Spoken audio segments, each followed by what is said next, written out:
एक बार की बात है। एक राजकुमार था जिसका नाम सिद्धार्थ था। वह एक धनी और शक्तिशाली परिवार में पैदा हुआ था। उसे हर सुख सुविधा प्राप्त थी। उसके पिता शुद्धोधन कपिलवस्तु के राजा थे। उसकी माता माया देवी एक सुंदर और बुद्धिमान रानी थीं। सिद्धार्थ एक बुद्धिमान और दयालु युवक था। वह अपने लोगों की मदद करना चाहता था, लेकिन वह हमेशा जीवन की क्षणभंगुरता और दुख का एहसास करता था। वह दुनिया के असली स्वरूप को समझना चाहता था। एक दिन का अनुभव।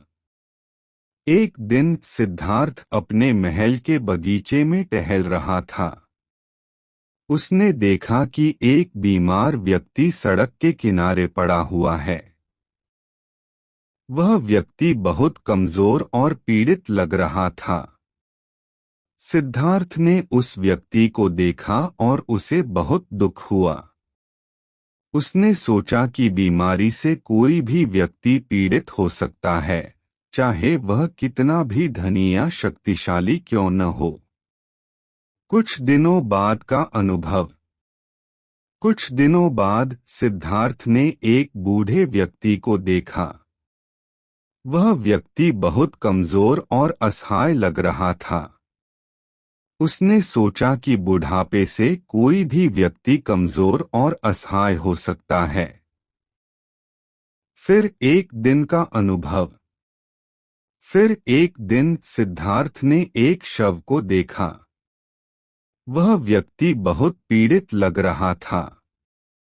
सिद्धार्थ ने सोचा कि मृत्यु से कोई भी व्यक्ति दुनिया से हमेशा के लिए चला जाता है। इन अनुभवों का प्रभाव। इन अनुभवों ने सिद्धार्थ को यह महसूस कराया कि जीवन में वास्तव में क्या महत्वपूर्ण है। वह समझ गया कि जीवन क्षणभंगुर है और दुख से भरा है। वह दुनिया के असली स्वरूप को समझने के लिए निकला। सिद्धार्थ का त्याग। सिद्धार्थ ने अपने महल को छोड़ दिया और दुनिया को देखने के लिए निकल पड़ा। उसने अपने पिता की अनुमति ली और एक साधु बन गया। वह 6 साल तक कठोर तपस्या की। उसने भोजन और नींद का त्याग कर दिया और खुद को कठिन शारीरिक और मानसिक अभ्यासों में लगाया।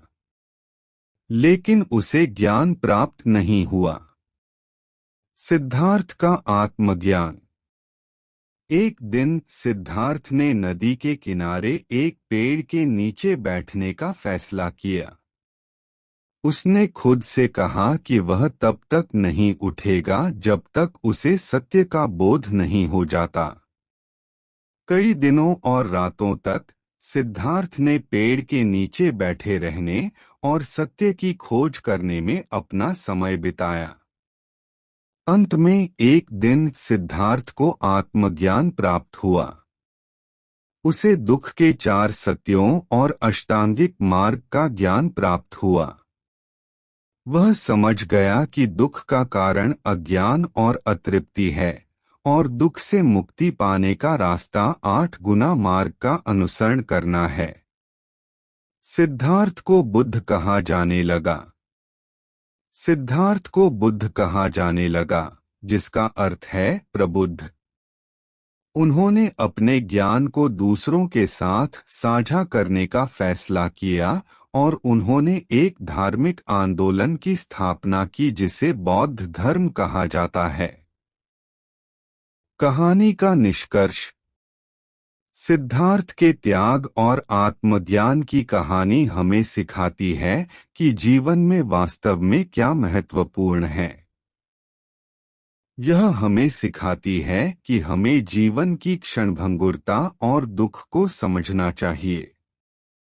यह हमें सिखाती है कि हमें ज्ञान और करुणा के मार्ग का अनुसरण करना चाहिए। कहानी की कुछ विशेषताएं।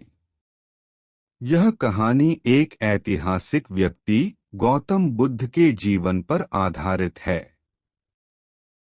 यह कहानी एक युवा व्यक्ति के आध्यात्मिक विकास की कहानी है।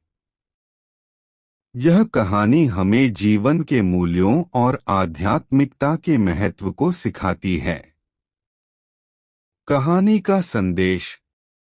यह कहानी हमें यह संदेश देती है कि हमें जीवन में वास्तव में क्या महत्वपूर्ण है। हमें जीवन की क्षणभंगुरता और दुख को समझना चाहिए। हमें ज्ञान और करुणा के मार्ग का अनुसरण करना चाहिए।